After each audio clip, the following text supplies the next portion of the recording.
सुधे प्रेमियों, सुधे श्रोताओं, संप्रति हम सब ऋग्वेद के प्रथम मंडल के 38वें सूक्त के 13वें मंत्र की व्याख्या में प्रवेश करने जा रहे हैं। यह मंत्र प्रसिद्ध गायत्री छंद में निबद्ध है। इसके दृष्टा ऋषि हैं कर्णोघौर और देवता हैं मरुद्गण। शीर्षक है अग्नि और मरुत की साथ साथ उपासना हो। तो अन्य मंत्रों में तो ऋषि या भक्त मरुत से सीधे जुड़कर जो कहना था वो कहता आया है, लेकिन इस मंत्र में पुरोहित को, जिसे ऋत्विज कहते हैं, जो यज्ञ क्रिया को संपन्न कराते हैं, उनसे निवेदन है। तो निवेदन में यह सलाह दी गई है कि अग्नि और मरुदगण दोनों की उपासना साथ साथ हो, यह कल्याणप्रद है। तो इस भाव को भरे हुए मंत्र का सर्वप्रथम पाठ हो जाए। ओम अच्छा वदा तना गिरा जरायै ब्रह्मणस्पतिम अग्निम मित्रम न दर्शतम। तो अब इसका अन्वय परक शब्दार्थ जाने। हे ऋतुजो, ब्रह्मणः पतिम, ब्रह्म कहते हैं ज्ञान को अथवा वेद मंत्र को। तो ब्रह्मणः पतिम ज्ञान के जो अधिपति हैं, यह शब्द विशेषण रूप में आया है अग्नि के लिए। तो ब्रह्मणः पतिम अग्निम, यानी ज्ञान के अधिपति अग्नि को। अग्नि का अर्थ होता है जो आगे रहे। अग्र शब्द से अग्नि शब्द का निर्माण हुआ है। तो अग्रगण समस्त शुभ कार्यों में, प्रयोजनों में, व्रतों में, पर्वों में, महोत्सवों में हव्य हवन करते समय अग्रगण रहने वाले, उसके अग्रगामी जो अग्निदेव हैं, वे ज्ञान के अधिपति हैं, स्वामी हैं, अग्रगण्य हैं। वे दर्शतम मित्रम न, दर्शतम कहते हैं दर्शनीय, मित्रम माने मित्र, न माने समान। ये कहा गया है कि जब न बाद में शब्द के आता है तो वो निषेधात्मक नहीं होता, वरन समान अर्थबोधक होता है।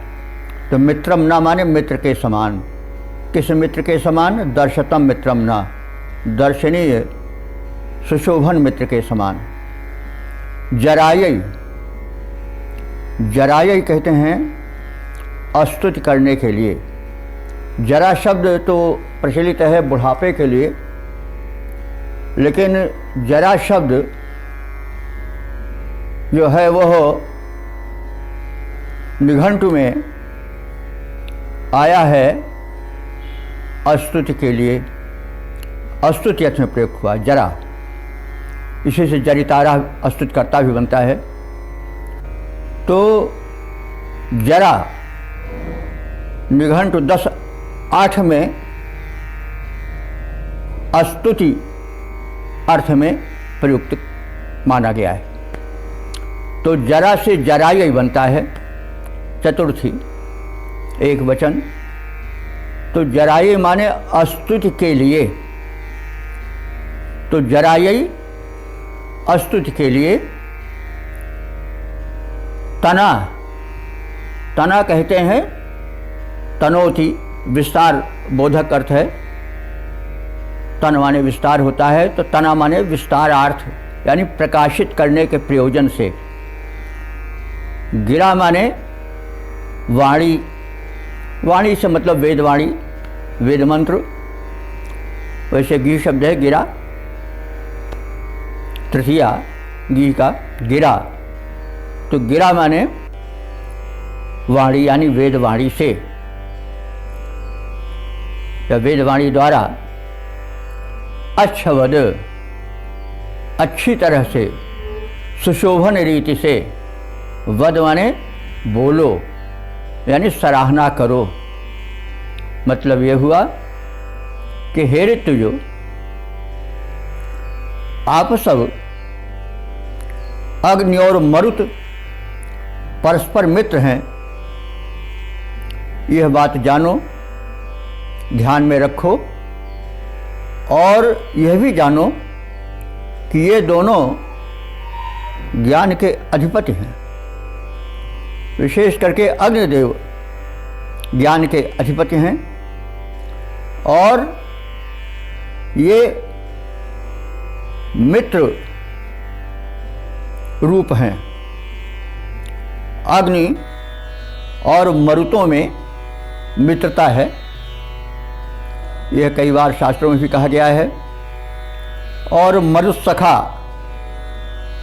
जो है वो अग्नि को कहा गया है, क्योंकि मित्र हैं दोनों। मरुत्सखाभम रघुवंश में प्रयोग किया गया है। तो ये अग्नि और पवन अथवा मरुदगण परस्पर मित्र हैं। जब पवन का प्रवाह होता है तभी अग्नि में तेजी आती है, पवन के झोंकों से अग्नि बढ़ता है। वैसे आप देखें तो अगर ऑक्सीजन न मिले तो जो दीपक की बत्ती जलती रहती है वो बुझ जाएगी। तो ऑक्सीजन भी पवन ही है, मरुत ही का रूप है। तो कहने का मतलब ये मित्र हैं। तो ये हे पुरोहितो, हे ऋतुजो, आप इस तथ्य को ध्यान में रखें कि अग्नि जो हैं वो हित में अग्रगण्य रहने वाले हैं। प्रत्येक महोत्सव में आगे वे हवन कर्मादि के रूप में आते हैं। तो ऐसे अग्नि और मरुत के मैत्री भाव से संयुक्त स्वरूप को ध्यान में रखो। ये अग्नि जो हैं वो हमेशा कल्याण करने वाले हैं, ज्ञान के अधिपति हैं। तो मित्र मरुतों को निरंतर प्रार्थनापूर्ण वाणी से, सुशोभन शब्दावलियों से स्तुतियाँ करते रहो। यानी मित्र रूप में रहने वाले अग्नि और मरुत दोनों की साथ साथ स्तुतियाँ होती रहें, दोनों की आराधना होती रहे। यह बात ऋषि कहना चाह रहा है। और जो पुरोहित गण हैं, ऋतु गण हैं, वे ही धार्मिक प्रक्रिया कराते हैं, उनको ये संदेश दिया जा रहा है। यहाँ पर यह भी अर्थ विद्वानों ने किया है। हरिशरण सिद्धालंकार जी ने यह माना है कि यह जो है वह मरुत प्राणायाम के साधक हैं। तो मरुत तो प्रचंड वेग वाले तो प्राणायाम में नहीं देखे जाते हैं। तो मरुत का एक कोमल स्वरूप भी है जो प्राणवायु के रूप में शरीर में व्याप्त रहता है और जीवन देता है। और अग्नि उनसे वर्धित होती है। यह पहले कहा जा चुका है कि अग्नि में और मरुत में, पवन में मैत्री है। तो इसलिए शरीर में भी अग्नि है, जठराग्नि है, जीवन है, अग्नि जीवन है। जब तक शरीर गर्म रहता है, अग्नि से प्रभावित रहता है, तब तक प्राण रहता है। प्राण वायु है, और प्राण नहीं रहेगा तो अग्नि नहीं रहेगी, और अग्नि नहीं रहेगा तो प्राण नहीं रहेगा। तो दोनों में मैत्री भाव है। शरीरस्थ अग्नि, जठराग्नि अथवा जो ऊष्मा पैदा करती है, जीवन पैदा करती है, वो अग्नि, और वह पवन जो कि प्राण बन करके शरीर में संचरण कर रहा है। इन दोनों में मैत्री है, और इनकी मैत्री तब वर्धित होती है जब प्राणायाम की साधना की जाती है। प्राणायाम के द्वारा जीवन का विकास होता है, प्राण शक्ति का वर्धन होता है, और उसके द्वारा एक नई चेतना आती है, और शरीर का स्वास्थ्य संवर्धन होता है, आयु वर्धन होता है। तो यह बात भी बताई जा रही है कि हे ऋतुजो, हित में आगे रहने वाले पुरोहितों, तुम लोगों को यह बताओ कि मित्र रूप में अग्नि और मरुत रहते हैं। शरीर में भी वे प्राण रूप में और टेम्परेचर रूप में या जठराग्नि रूप में विद्यमान रहते हैं, और प्राणायाम के द्वारा प्राण शक्ति का विवर्धन होता है। और अग्नि का मतलब है जीवन, शरीर में गर्मी, ऊष्मा, ऊर्जा बनी रहती है। तो यह तो बार बार कहा जाता रहा है कि जो अग्नि है वो ऊर्जा के विवर्धक हैं, ऊर्जा स्वरूप हैं। तो प्राणायाम मरुत के अर्थ में यहाँ लिया जा सकता है। तो मरुत जो हैं, जो प्राण वायु के रूप में शरीर में अपने कोमल स्थिर रूप में विद्यमान हैं, वे जो हैं वो प्राणायाम के माध्यम से सशक्त हों, और अग्नि जो उनके मित्र रूप में है उनको जागृत करें, और शरीर में ऊर्जा रहे और जीवन की वृद्धि हो। यह संदेश भी, यह बात भी अर्थ रूप में ली जा सकती है।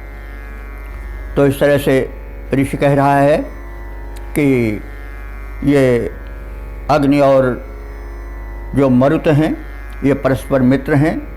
अग्नि हर कार्य में आगे रहते हैं, वो ज्ञान के अधिपति हैं, और इन मित्र रूप में रहने वाले अग्नि और मरुतों का आराधन हो, साथ साथ आराधन हो, प्राण साधन भी हो, प्राणायाम से जीवन पूर्ण रहे, और इनकी स्तुतियाँ करो। कैसे? मधुर वाणी में, प्रार्थनापूर्ण वाणी में विनत हो करके। तो क्रिया करेंगे जब तो आराधना ही हुई, कर्म जो है वही पूजा है, वर्क इज़ वर्शिप।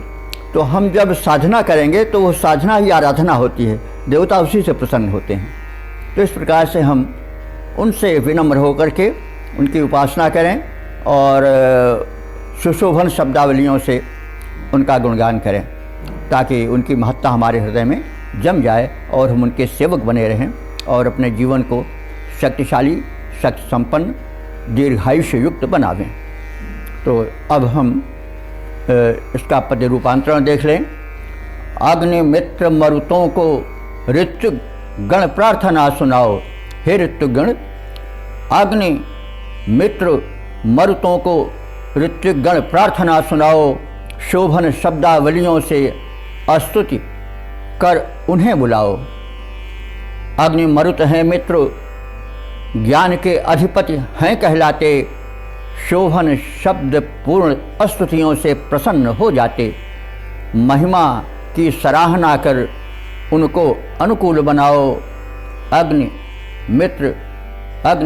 मित्र वरुणों, अग्नि मित्र मरुतों को ऋतुगण प्रार्थना सुनाओ। शोभन शब्दावलियों से स्तुति कर उन्हें बुलाओ। इसका हम सवैया छंद में भी रूप देख लें। हे पुरोहितो मेरा निवेदन है, कृपया कहने पर कान करो। हे पुरोहितो मेरा निवेदन है, कृपया कहने पर कान करो। मरुताग्नि परस्पर मित्र कहे गए, तथ्य पर रंचक ध्यान धरो। उनको अनुकूल बनाए रहो, उनको अनुकूल बनाए रहो। स्वर शोभन से गुणगान करो। गुण ज्ञान के वर्धक हैं उनकी, अनुकूलता से उत्थान करो। अनुकूलता से उत्थान करो। वेद प्रेमियों, सुधी श्रोताओं, अब हम सब ऋग्वेद के प्रथम मंडल के 38वें सूक्त के 14वें मंत्र की व्याख्या में प्रवेश कर रहे हैं। यह मंत्र गायत्री नामक छंद में निबद्ध है। दृष्टा ऋषि हैं कर्ण व घौर और देवता हैं मरुदगण। शीर्षक है मधुर स्वर में मरुतों की सतत स्तुतियाँ हों। तो यह मंत्र भी ऋतुजों को संबोधित किया गया है कि वे यज्ञ को कराने वाले हैं, वे भक्तों को, उपासकों को यह संदेश दें जो मंत्र कह रहा है। तो अब प्रथम मंत्रोच्चारण हो जाए। ओम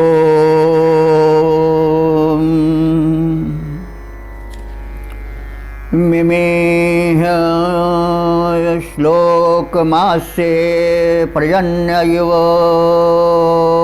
ततनः गाय गायन्नमुक्थम। शब्दार्थ जाने। आज से कहते हैं मुख को, और आज से सप्तमी एक वचन है। आज से जो है क्षेपण अर्थ में आता है, तो मुख में क्षिप्त किया जाता है, डाला जाता है चारा, भोज्य पदार्थ, इसलिए उसको आस्य कहा जाता है।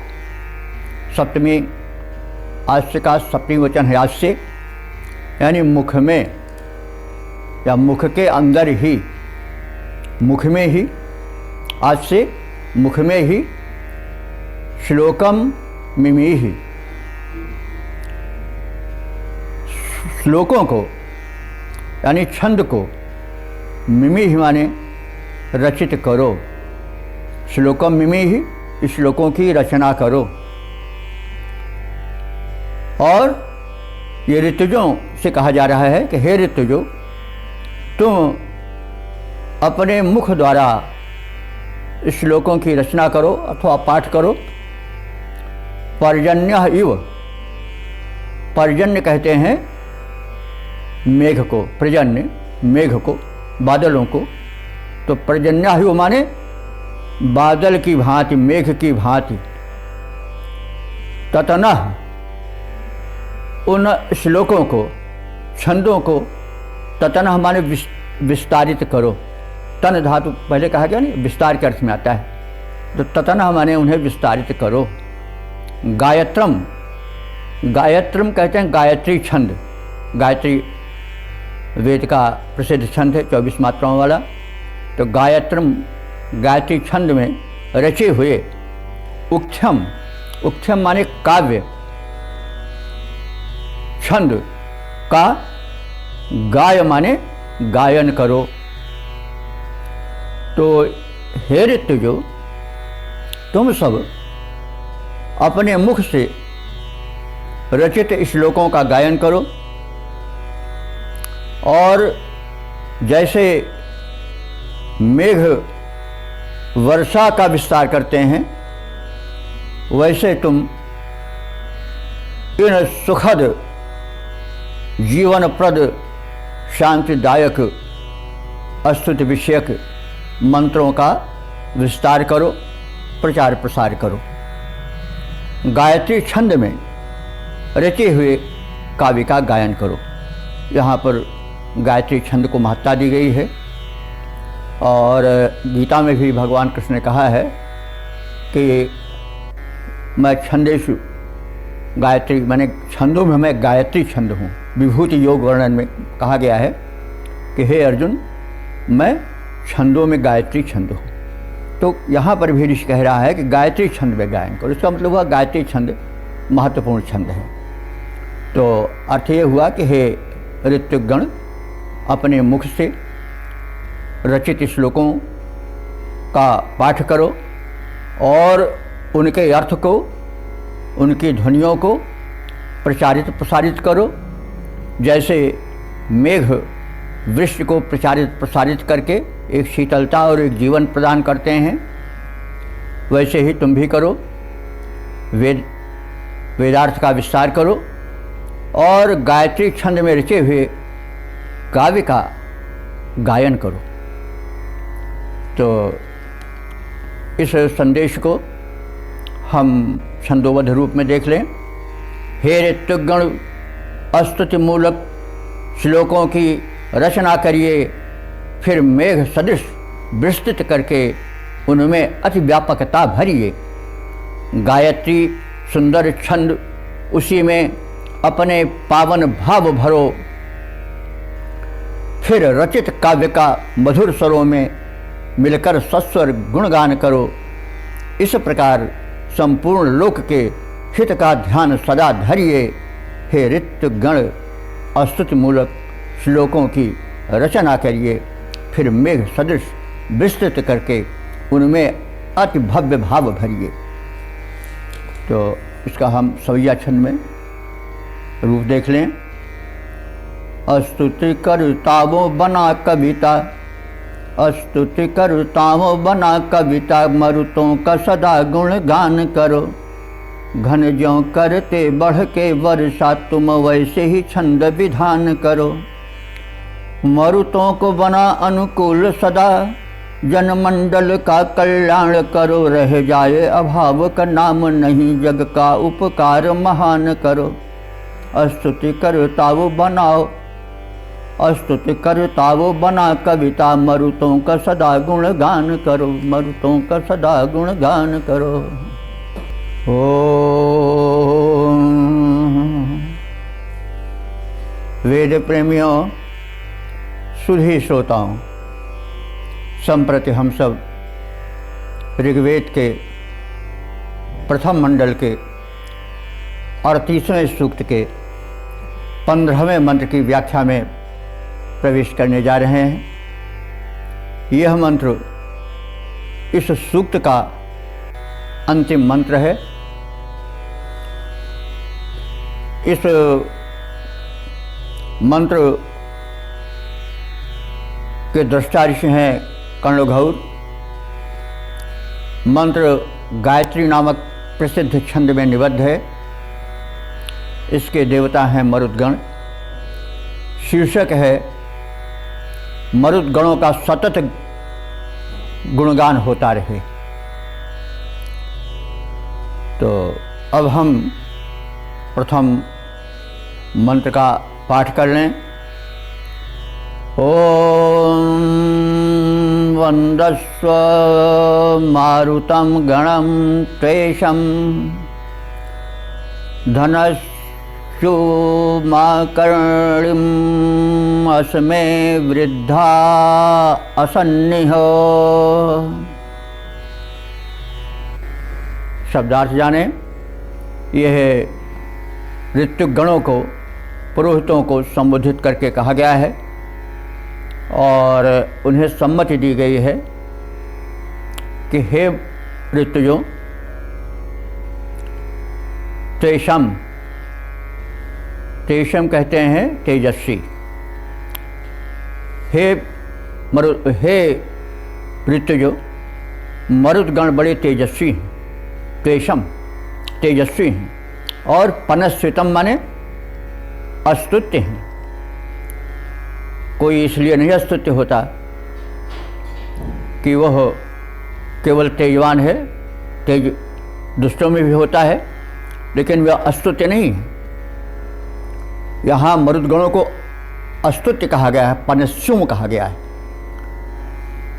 इसका मतलब हुआ कि उनमें महान गुण हैं, वे पूज्य हैं, इसलिए अस्तुत्य हैं। तो वे त्वेषम माने तेजस्वी हैं और अपने उच्च गुणों के कारण लोकोपकार के कारण पनस्यु हैं, यानी स्तुति के योग्य हैं। अर्किणम, वे पूज्य हैं। अर्चनीय, अर्किणम, तो वे अर्चनीय हैं, पूज्य हैं। और ऐसे हैं मारुतम गणम, मरुद गण, इनको वंदस्व,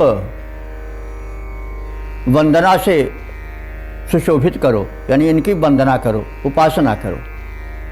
यह माने यहाँ पर, असमें माने हमारे, हम सबके निकट ही, वृद्धा असन, वृद्धा माने वृद्धि को, असन माने प्राप्त हों, वृद्ध माने वो जरठ मत समझिए, प्रचलित वही है वृद्ध। तो किसी से कह दिए वृद्ध हो जाओ तो उसे कम अच्छा लगे। हालांकि पहले हम लोग छोटे थे तो लोग कहते भैया बुढ़वा हो जाओ, बात अलग है।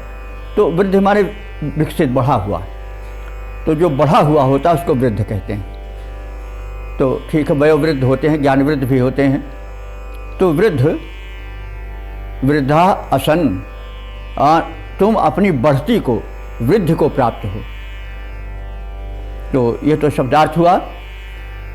इस शब्दार्थ पर आधारित भावार्थ है कि हे ऋतुजो, पुरोहितो, यज्ञ कर्म निष्पादको, मरुदगण जो हैं वे तेजस्वी हैं और अपने लोकोपकार के कारण अस्तुत्य हैं, पूज्य हैं। ऐसे समर्थ मरुदगणों की उपासना करो, वंदना करो, ताकि वे प्रवृत्त हुए, यानी बढ़े हुए तुम्हारी वृद्धि करें और तुम्हारे समीप सदैव तुम्हारे हित के लिए उपस्थित रहें। तो मरुद कितने हितैषी हैं पहले कहा जा चुका है, अब इसको यहाँ फिर कहने की आवश्यकता नहीं है। अब हम पद्य रूपांतरण देखें। हे ऋतुगण, हम यजमानों के हित का ध्यान सदा धरिए, अनुकूल मरुदगण बने रहें, इसका उपाय कृपया करिए। ये मरुद परम तेजस्वी हैं, अस्तुत्य और प्रिय पूजनीय, विधिवत इनकी वंदना करो, इसलिए कि ये हैं वंदनीय। ये बढ़ें और उल्लसित बने, हित में हम सबके लगे रहें, निकटस्थ हमारे बने हुए, अनुकूल निरंतर सगे रहें, सानिध्य सदा ही बना रहे, अस्तुति में भव्य भाव भरिए, अस्तुति में भव्य भाव भरिए। हे ऋतुगण, हम यजमानों के हित का ध्यान सदा धरिए, अनुकूल मरुदगण बने रहें, इनका उपाय कृपया करिए, इसका उपाय कृपया करिए। अब इसी भाव को सविया छंद में देख लें।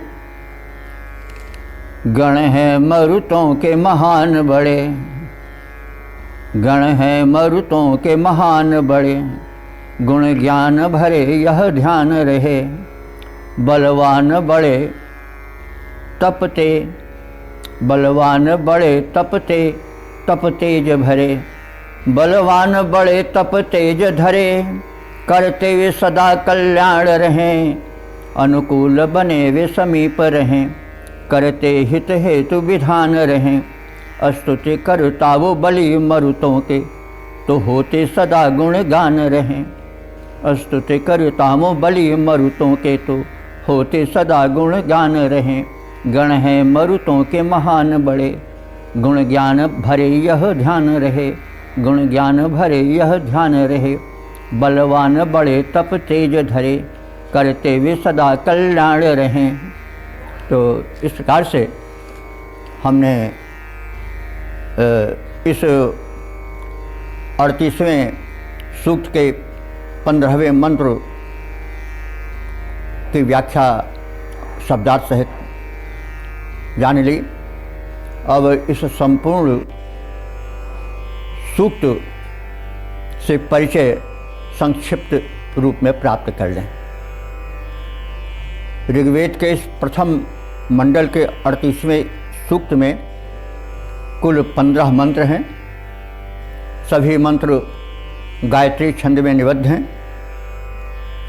इन सब के दृष्टा ऋषि हैं कर्णोघौर और देवता हैं मरुदगण।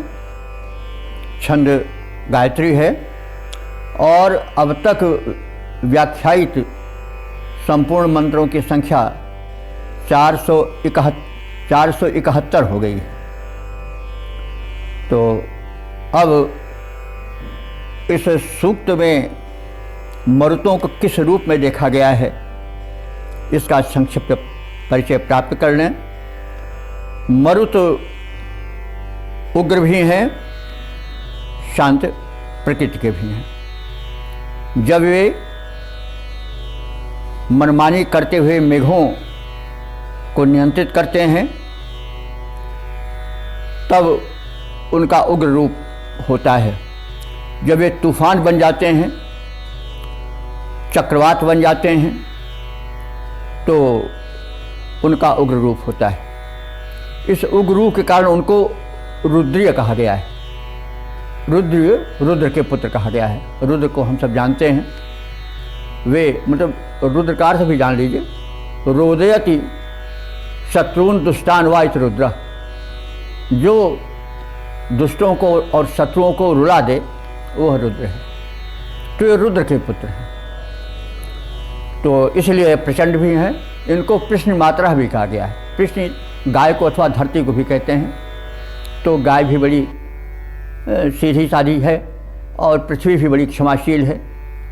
तो इसलिए इनमें यह गुण भी है। ये उग्र भी हैं और नम्र भी हैं। रुद्र पुत्र होने के कारण उग्र हैं और कृष्ण मात्रा यानी कृष्ण के पुत्र होने के कारण ये नम्र हैं और कोमल हैं और सुखकर हैं। इसीलिए एक ओर ये प्रचंड तूफान बन जाते हैं, चक्रवात बन जाते हैं, तो दूसरी ओर शरीर में प्राणायाम रूप में, प्राणवायु के रूप में निवास करते हैं और शरीर को प्राणायाम के माध्यम से बढ़ाने में सहायक होते हैं। वैसे भी जब तक वायु शरीर में रहता है तब तक प्राण रहता है। प्राण भी एक वायु ही है।